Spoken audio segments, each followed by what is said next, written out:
Bonjour Morgane. Bonjour Patricia. Morgane, avant de démarrer, je vais te demander d'emblée de te présenter. Alors, moi je suis Morgane Catoire, médiatrice de couple, coach. Voilà, et j'accompagne principalement les entrepreneurs à reprendre leur place dans leur relation de couple. Voilà. Voilà. Donc je te remercie pour la concision de ta présentation. Alors j'ai tenu à dialoguer avec toi. D'abord, on se connaît depuis un certain temps, donc on connaît la façon dont on raisonne, on connaît nos univers mentaux et nos univers de référence. Et effectivement, à plusieurs reprises, on a parlé de l'importance de la vie privée, des émotions, des sentiments, des relations, de Oui. l'impact de tout ça sur la qualité de vie en général et forcément sur le travail. Ouais. Mm. Oui, alors il y a pour moi une grande relation avec ça. Entre cette partie, la partie pro et la partie perso, tout ce qu'on lit sur la communication, vie pro, vie perso, trouver un équilibre, etc.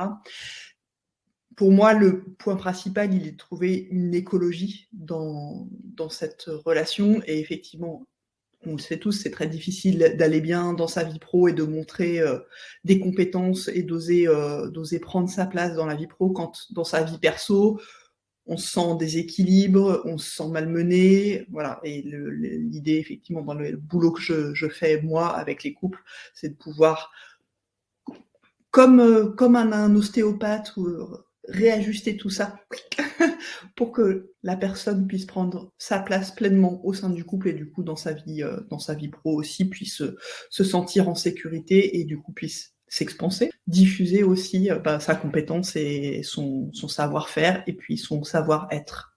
Exact. J'apprécie que tu prononces ce dernier mot, la question du savoir-être, parce qu'alors quand on parle d'écologie au sens global, le mot le plus adéquat, c'est peut-être alors permaculture. Hein. Ouais. C'est de prendre du champ par rapport à l'individu. Souvent, on a tendance, depuis l'émergence en particulier du développement personnel dans les années 70, de mettre le focus sur l'individu. Mais l'individu, il fonctionne en système qui vont en s'agrandissant. Donc, le couple, la famille, et puis le boulot, le groupe social, et puis il y a une relation au monde et au vivant dans son ensemble. Mais donc, effectivement, c'est une erreur de dissocier, comme on tend à le faire, le pro du perso. Ce sont deux domaines qui sont solidaires l'un de l'autre. Oui, effectivement. Alors, la partie systémique dont tu parles, alors j'en ai tout à fait conscience. En même temps, ce que j'ai, moi, décidé de travailler, c'est d'abord l'aspect systémique. Moi, je me le représente d'une façon qui est, d'abord, on a une relation de soi à soi, et déjà ça, on va se le dire, c'est quand même un sacré bordel. Il y a beaucoup de travail à faire là-dessus, et trouver de l'apaisement et une relation saine, satisfaisante, joyeuse à soi. C'est déjà un long parcours parce qu'on est dans une culture qui favorise pas ça. On est dans une culture, et on se le disait, de culpabilité, d'une culture du malheur. Enfin voilà, c'est notre environnement, en tout cas en France. Hein, c'est notre environnement judéo-chrétien, c'est notre façon de fonctionner de manière générale. Donc déjà avoir un rapport sain de soi à soi, c'est une première étape. Et alors l'endroit où moi je travaille, c'est le couple, et j'ai décidé de choisir cette première cellule parce que c'est le premier endroit pour lequel on va faire un choix de relation. Et à mon sens, c'est la première brique d'une construction sociétale. C'est pour ça que c'est important pour moi d'aller travailler cet endroit-là, de savoir comment l'individu, dans une relation choisie, va pouvoir se positionner, trouver son écologie. Et c'est important pour moi qu'il y ait ce premier cercle choisi, qui viennent trouver un ajustement sain dans la relation déjà de soi à soi.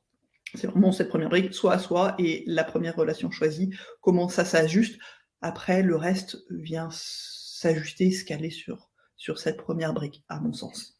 Oui, oui, oui, tout à fait. Et j'apprécie beaucoup que tu insistes sur la dimension systémique parce que, effectivement, d'abord, on l'a souligné à maintes reprises dans nos échanges, il y a une question d'humilité qui s'impose parce que pour beaucoup de gens encore, ça fait longtemps que je le constate, mais c'est encore valable actuellement, pour beaucoup de gens, aller demander de l'aide pour aller mieux, ça sous-entend qu'on est dingo, quoi, qu'on ne sait pas se débrouiller tout seul. Donc, humilité. Oui. Et ensuite, j'ai entendu Thomas d'Anjebourg dire ça, mais aussi je l'ai entendu par ailleurs et entre nous, puisqu'on n'est que nous deux, dans mes expériences psychédéliques, j'en ai fait l'expérience aussi, on a tout intérêt à faire le ménage parce que notre énergie, elle fait écho avec le vivant et que ce que disait Thomas d'Anjebourg, c'était que le chaos qu'on constate à l'extérieur, ce n'est que l'écho de notre chaos intérieur. Ouais, exactement. Alors, effectivement, je pensais à une citation de Marc Aurèle qui m'a été rapportée il y a quelques jours, qui est pour trouver la paix, on n'a qu'à se mettre en retrait à l'intérieur de soi. C'est pas la citation exacte, mais voilà, c'est l'idée, c'est la paix à l'intérieur. Et j'avais effectivement moi beaucoup d'interrogations par rapport à ça. J'ai la croyance, en tout cas moi, et je suis pas la seule, que ce qu'on va vivre à l'extérieur dans des conflits, c'est évidemment ce qu'on a du mal à gérer à l'intérieur. Et on n'est jamais autant en colère et en difficulté qu'avec quelqu'un qui vient nous mettre le doigt dans les côtes, exactement à l'endroit où on est fragile.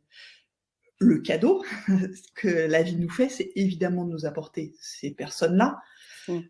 Et j'ai une petite remarque là-dessus après, mais évidemment, dans un couple, on va choisir la personne qui va venir exactement à l'endroit de notre blessure principale et de l'endroit où on est le plus en difficulté, et ça va nous obliger soit à séparer de la personne parce que c'est insupportable, mais le cadeau, c'est évidemment de réussir à aller travailler dessus pour réussir à s'articuler autrement. Les blessures, ça viennent vraiment, en général, dans les couples qui vont mal, les blessures viennent s'accrocher l'une l'autre, et il y a quelque chose de, il est insupportable avec ça, il arrête pas d'appuyer à cet endroit, et l'autre dit la même chose en face, et il vient aussi à cet endroit, et c'est vraiment, les blessures, elles viennent faire tenon mortaise dans les couples, et le cadeau, c'est de dire, ok, mais si chacun vous soignez vos blessures, vous allez pouvoir être en relation, et vous avez fait en sorte de choisir une personne qui vient vous appuyer à cet endroit-là pour pouvoir grandir. C'est ça le cadeau. Et j'avais une petite précision là-dessus parce qu'il y a beaucoup de discours sur oui, on attire à soi des personnes qui vont nous faire bosser sur nous, ou on attire à soi ce qui reflète notre intérieur. J'ai un discours un tout petit peu différent dans le sens où c'est pas qu'on attire à soi, c'est que dans le vivier de personnes autour de nous, il y a des personnes qui vont venir agiter nos peurs et d'autres pas, et que bien évidemment, on va, parce qu'on est blessé à certains endroits, accepter dans notre vie, en pensant qu'on ne mérite pas mieux, que voilà, j'ai quelqu'un qui me traite pas très bien dans ma vie. En même temps, je l'ai laissé rentrer. Et c'est bien moi qui ai fait ce choix de j'ai accepté ça parce que je suis en défaut ou en fragilité à cet endroit-là. J'ai accepté, accueilli dans ma vie en me disant de toute façon je ne mérite pas tellement mieux quelqu'un qui me maltraite, c'est comme ça. Et du coup je la laisse entrer dans ma vie. Je ne pense pas qu'on attire forcément, je pense qu'on laisse entrer dans notre vie des gens avec qui on a quelque part une similarité de fonctionnement et une accointance de fonctionnement pour aller bosser. Oui, alors, c'est à moi de préciser quelque chose maintenant. Ouais. C'est que quand tu dis en pensant que je ne mérite pas mieux, ce n'est pas une pensée consciente, c'est le système nerveux qui organise ça en fonction de nos traumas, en fait. Bien sûr. Donc, il va y avoir comme une familiarité, en fait. J'ai vécu ce genre de façon de fonctionner à un moment dans mon enfance, Et cette rencontre-là vient, comme tu parlais de Tenon Immortès, vient s'insérer dans cette façon de fonctionner. Oui. Alors pour le faire comprendre ça aux personnes que j'accompagne, je reprends cette notion de zone de confort. Oui. Où dans le développement personnel, on parle beaucoup de zones de confort et puis après de zones d'inconfort et d'apprentissage, etc. On oublie effectivement que notre zone de confort en tant qu'être humain, c'est d'aller chercher des choses qu'on connaît déjà. Et en l'occurrence, quand on a appris que je suis aimée et en même temps je suis maltraitée par des parents, et que c'est comme ça que j'ai appris l'amour. L'amour est collé chez moi à de la maltraitance ou du fait d'être négligé ou d'être dans une peur d'abandon, enfin de moins d'attention. Voilà, les figures d'attachement sont pas très sécures et on apprend en tant qu'enfant que l'amour est collé à ça. Et on construit notre zone de confort sur ce collage-là. Oui. Et effectivement, à l'âge adulte, c'est ça qu'on se donne à vivre. Je suis dans ma zone de confort quand je rencontre quelqu'un qui vient me faire vivre ça. Je connais, je suis tranquille avec ça. Voilà. Je sais que ça marche pas bien, je sais que ça me fait souffrir, mais je connais. Et c'est encore plus insécure que de se dire, quand on rencontre des personnes formidables dans sa vie, on finit souvent par s'aborder quand on n'est pas au clair avec ça. Parce que c'est insupportable en fait d'être dans cette insécurité de attends, il m'apporte quelque chose qui est de l'amour pur, il y a pas on est tellement habitué à se dire il y a une contrepartie à ça, il y a un moment ça va mal se passer. Mais ça c'est notre zone de confort qui est en train de parler. Oui, c'est ça. Voilà. Et donc le paradoxe, c'est que cette zone de confort peut être douloureuse. Il y a une espèce d'oxymore ici, mais c'est ça. Et toujours bien se dire que c'est inconscient ce truc-là, c'est pas un raisonnement en fait, ça se déroule, c'est un discours infraconscient quoi. C'est ce qu'on appelle le subconscient, et le subconscient c'est la mémoire du corps en fait. C'est ça, c'est la mémoire du corps. Ouais. Et alors j'ai un exemple qui est très marquant avec ça. J'ai accompagné une personne qui vivait, j'ai accompagné ce couple qui vivait vraiment une difficulté dans leur relation et ils avaient des disputes absolument fracassantes. Et voilà, on échange avec eux profondément, etc. Et il y a un moment où j'ai pu les aider à désenclencher en fait l'endroit où ils se disputaient, mais qui était en lien en fait avec le fait que la jeune femme du couple avait vécu une enfance extrêmement traumatisante, qu'elle avait été violée plusieurs fois et abusée par des personnes, notamment un beau-père, enfin voilà. Et en fait, elle venait revivre ça dans son couple à un endroit de leur échange, mais c'était sa zone de confort. Ouais. Et la zone de confort, elle est vraiment dans le je suis aimée, parce que là, on peut poser la question de c'est quoi l'amour, hein, pour le coup. Oui. Je suis aimée par une famille où c'est OK, et sa mère n'avait rien dit, ne l'avait pas protégée, d'être abusée par un beau-père. Et c'est ça que j'ai appris. Et c'est ça qu'elle revivait dans son couple. Et même avec la meilleure intention du monde du monsieur, il avait des comportements un peu limites, qui l'invitait dans sa relation de couple et qui a redéclenché l'insécurité, qui la mettait en difficulté, mais qui la faisait revivre en fait des scènes de viol, symboliquement. Ouais, voilà. Ouais. Alors Morgane, cette approche qui est la tienne, elle est d'autant plus importante que ce sont des adultes qui viennent te voir, mais tu viens de le signaler, ce sont des adultes qui ont été enfants. Hein, et donc, en amont de l'enfant, il y a les parents, et donc les adultes qui viennent te voir, ils sont aussi parents, probablement. Et donc, c'est super important de veiller à assurer une écologie le plus saine possible, aussi pour épargner nos enfants. Ouais. Quand je t'entends dire ça, moi, j'entends deux choses. C'est, les adultes que je reçois, ce sont des anciens enfants qui ont besoin de guérir de leurs parents. Et il y a parfois des choses qui relèvent du transgénérationnel. Chez certaines personnes, je peux mettre le doigt dessus et leur dire c'est pas le sujet du couple et de l'échange qu'on a, mais c'est intéressant d'aller voir ce que vous avez reçu de votre famille à cet endroit-là. Oui. Voilà, notamment quand il y a des questions d'abus répétés, parce que ça, c'est jamais une seule génération qui va mal. Hein, voilà. Et effectivement, c'est aussi pour ça que pour moi, c'est très important de travailler cette brique de la première relation amoureuse, parce qu'il y a ces transmissions-là. Et quand on s'autorise à vivre une relation saine, on l'autorise aux enfants qui vont naître de la relation ou qui sont en lien en tout cas avec cette relation, parce qu'il y a de plus en plus de familles recomposées. C'est effectivement une façon, enfin, comment dire, les enfants, on peut leur dire beaucoup de choses, par contre, ce qu'ils vont retenir, c'est ce qu'on fait et ce qu'on est. Voilà.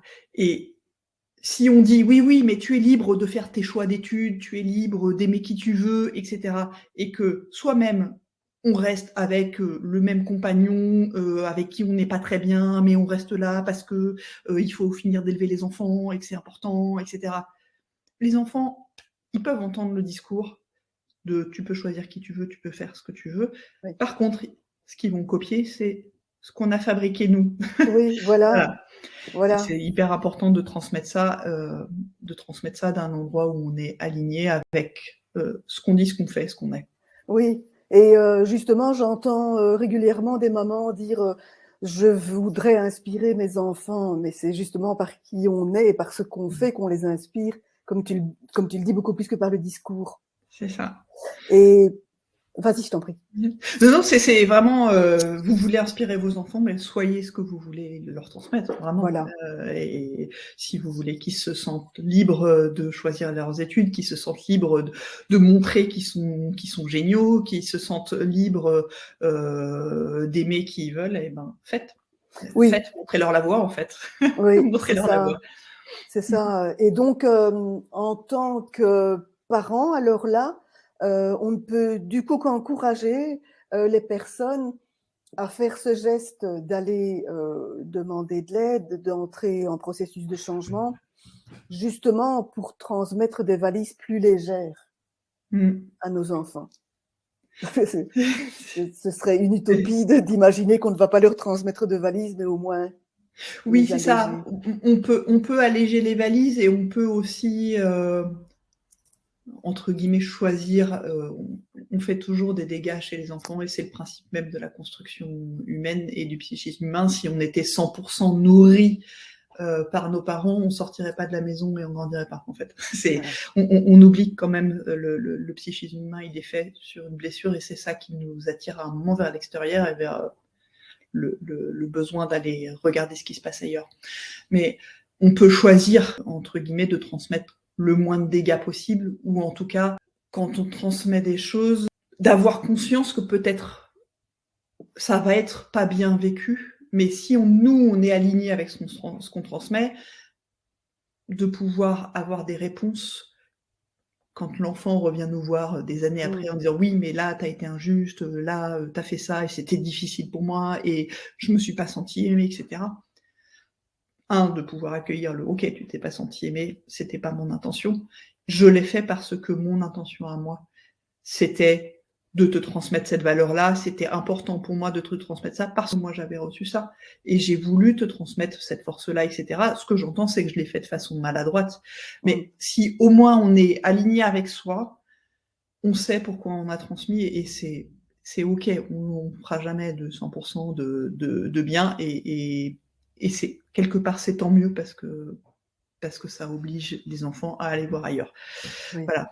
Mais en tout cas, transmettre des choses qui sont suffisamment travaillées pour se dire ok, j'ai voulu transmettre ça, ça a été vécu bien ou pas bien par l'enfant, mais je suis capable de entre guillemets défendre ma position, de pouvoir lui expliquer enfant et de pouvoir lui réexpliquer à plusieurs stades pourquoi je fais comme ça, quelle est mon intention quand je fais ça. Yes. Et évidemment, hein, on évolue tous, y compris les adultes. Donc même si mon intention c'est de transmettre une valeur d'honnêteté, etc., on peut avoir à des étapes de nos vies différentes façons, différentes stratégies pour la transmettre. Et c'est OK, ça évolue, on grandit aussi avec nos enfants. Voilà. Yes. On va en venir au sujet, Morgane. Oui. Alors, quelle est la raison, ou quelles sont les raisons, parce qu'il n'y en a pas qu'une, pour lesquelles les couples viennent te voir? Alors, moi j'ai 2 grands sujets pour lesquels les couples viennent me voir. Il y a l'accident de parcours. Je mets des guillemets parce que l'accident de parcours, c'est de manière caricaturale l'infidélité. Il y en a un qui allait voir ailleurs et ça se passe, Oui. ça met du déséquilibre dans le couple. Et le deuxième sujet, mais qui est évidemment lié, c'est est-ce qu'on se quitte ou est-ce qu'on continue et dans de quelle façon. Voilà, et donc avec des stades de maturité très différents dans cette question, on arrête, on continue. Les couples qui arrivent en disant bon ben on se sépare, comment on fait pour que ça soit tranquille, pour qu'on puisse continuer à être des bons parents pour nos enfants. Et puis le stade de moindre maturité, c'est il y en a un qui dit moi je ne sais plus où j'ai décidé d'arrêter et l'autre n'est pas du tout prêt, n'est pas du tout mûr et ils viennent me voir à ce moment-là, bon, pour essayer d'avoir plus de fluidité dans les échanges. Alors là derrière, il y a la question de l'amour. Oui, et ça c'est un vaste sujet. C'est ce que disait tout à l'heure, c'est que dans la façon dont on apprend à être aimé, et notamment quand il y a des abus, ça peut poser la question de mais qu'est-ce que c'est que l'amour? Et en l'occurrence, dans la construction de couple, on fait porter beaucoup de choses à l'amour, qui n'est pas très juste. Quand on aborde cette question avec les couples, d'abord je leur pose la question, c'est quoi pour vous l'amour? Alors évidemment, beaucoup me parlent de oui, c'est l'engagement, c'est la sécurité, c'est le fait d'avoir des enfants ensemble, etc. Et je leur dis, attendez, vous allez un peu vite là. En fait, est-ce qu'on est d'accord que l'amour, c'est d'abord l'élan que vous avez à l'intérieur de vous pour l'autre personne? Ça prend un peu de temps oui, bien sûr que ça part de là. Et en fait, on oublie beaucoup que, le moment où je peux dire «je t'aime» à une personne, 2 choses, c'est un moment, c'est un élan, c'est je vois cette personne, qui est en train de faire quelque chose que je trouve merveilleux et c'est mon élan à moi de dire «je t'aime» et dans ce moment-là, on oublie que 1, c'est extrêmement fugace. L'amour, c'est un élan. Et la deuxième chose qu'on oublie, c'est mon élan à moi vers toi. Ça ne t'engage en rien. Voilà. Et donc, ensuite, avec ce je t'aime là, cet élan-là qui est extrêmement fugace, si ça match aussi dans l'autre sens, c'est-à-dire que l'autre personne a aussi ce je t'aime et cet élan, on peut construire des choses et on peut s'engager. Et à ce moment-là, on vient coller sur cet élan extrêmement fragile et fugace, je vais caricaturer, mais on vient coller un emprunt sur 25 ans. Et des enfants qu'il va falloir élever pendant 25 ans aussi. Voilà, donc on fait porter à quelque chose qui est extrêmement fugace et qui ne parle que de nous, un ensemble de choses qui sont extrêmement engageantes sur du long terme, durable, parfois difficile à défaire. On vient faire porter tous les besoins de sécurité, de continuité, de transmission à cet élan extrêmement fugace. La première chose à faire quand même, c'est de vérifier, est-ce que quand on regarde l'autre, on a toujours, de temps en temps, c'est jamais 100% du temps, on n'est jamais 100% du temps dans cet élan de dire je t'aime, même quand c'est quelqu'un qu'on admire. Voilà, on n'est jamais 100% du temps dans ce je t'aime là, dans cet élan magnifique de waouh, quand je te vois faire ça, j'ai vraiment cet élan vers toi. Et donc voilà, on vient poser, et c'est Robert Neuberger qui en parle très bien. Il y a la relation qui est OK, ce je t'aime réciproque qui vient entre les personnes. ça, c'est l'amour. Et après, il y a ce que lui appelle la maison couple, c'est-à-dire l'appartenance qu'on va construire à un système relationnel sur lequel on vient greffer effectivement un espace commun, donc une location, un achat, un système familial, des enfants ou des enfants qui préexistaient avant, etc. On vient construire des engagements qui viennent, entre guillemets, matérialiser cette relation et cet échange d'amour. Alors, je vais faire un petit feedback ici, c'est que cette construction-là qu'on fait sur l'élan réciproque initial, c'est une construction qui est déterminée structurellement, socialement, sociologiquement.